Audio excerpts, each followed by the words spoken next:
Alors bonjour, je m'appelle André Stern, je suis un enfant de 42 ans qui n'a jamais été à l'école.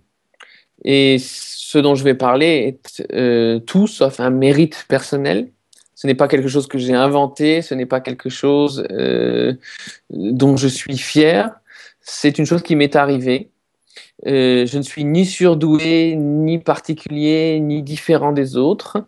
N'importe quel enfant dans une situation semblable à la mienne vivrait quelque chose de très ressemblant, à sa manière bien évidemment. Et donc, je suis un enfant des plus banals. Euh, Ce que j'ai vécu pendant ces 42 ans se résume en fait en un mot, le jeu.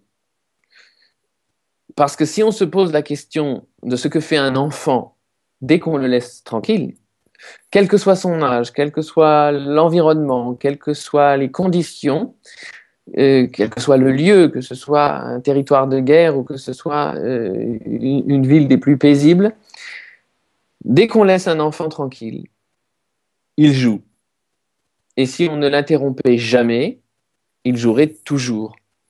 Et moi, ce qui m'a toujours étonné, c'est que personne ne se soit dit, donc ça veut dire que le jeu est très très important pour l'enfant. Et là, ce qui nous aide beaucoup, c'est le fait que la neurobiologie moderne a apporté la preuve. Et c'est pas une vision d'un rêveur ésotérique, c'est maintenant vraiment une étude, une recherche et une preuve scientifique du fait que le jeu est le dispositif le plus génial, le plus parfait, le plus adapté qui ait jamais été inventé pour apprendre. Et nous venons tous au monde avec ce dispositif. Ce dispositif est natif, ce dispositif est en nous, ce dispositif, c'est le jeu. Le jeu est donc ce qu'il y a de mieux pour apprendre. Et c'est très important d'en avoir la preuve scientifique dorénavant, parce que quand on voit l'enfant jouer, on pourrait se poser la question, toute simple, et c'est étonnant que personne ne se la soit posée non plus, celle-ci, qui est qu'est-ce qui se passerait si on laissait un enfant jouer toute sa vie sans jamais l'interrompre? Est-ce qu'il deviendrait un sauvage, un alphabète, asocial, etc. Toutes les peurs que l'on a. Or, mon histoire apporte la preuve que un enfant que l'on laisse jouer pendant 42 ans ne devient ni sauvage, ni analphabète, ni chômeur, ni asocial. Et c'est important de le savoir au moment de faire un choix.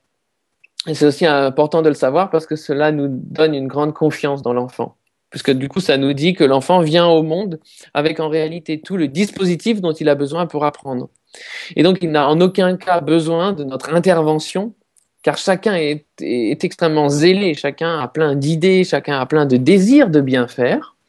Chacun, du coup, vole au secours de l'enfant dont on imagine qu'il n'est pas assez, qu'il ne pourrait pas y arriver seul, alors que maintenant on sait, par l'observation et par la science, que l'enfant n'a pas besoin de notre intervention puisqu'il vient avec tout l'équipement nécessaire.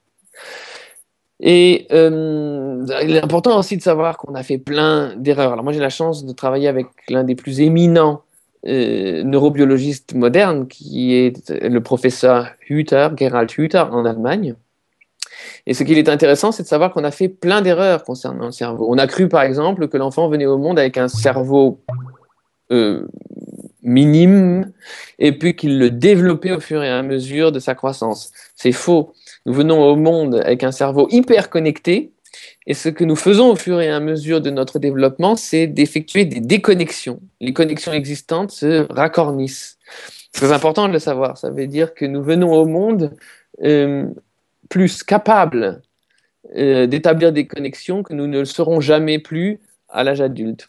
On a aussi cru qu'il y avait des gens bêtes et des gens intelligents. On a cru que c'était génétiquement ou ataviquement programmé et puis qu'on n'en réchappait pas, que si on naissait bête, eh bien, on le resterait toute sa vie. Et puis, la neurobiologie récemment a découvert des choses intéressantes. On a découvert que la zone du cerveau qui commande les mouvements du pouce était beaucoup plus développée chez les jeunes de nos jours qu'autrefois.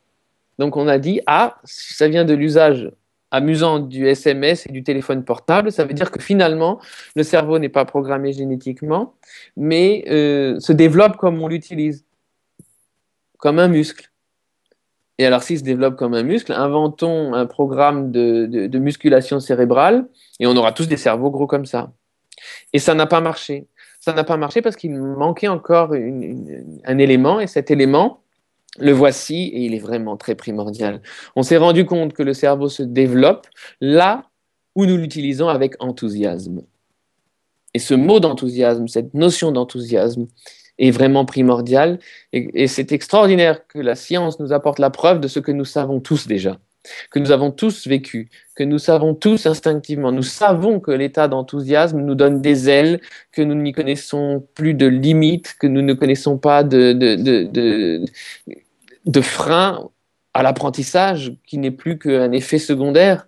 Nous savons tous la valeur, le poids, l'importance de l'enthousiasme. Seulement voilà, l'enthousiasme, on l'observe toutes les 2 à 3 minutes en torrent impétueux chez les enfants de 2-3 ans, et puis chez nous adultes, on ne l'observe que 2 ou 3 fois par an.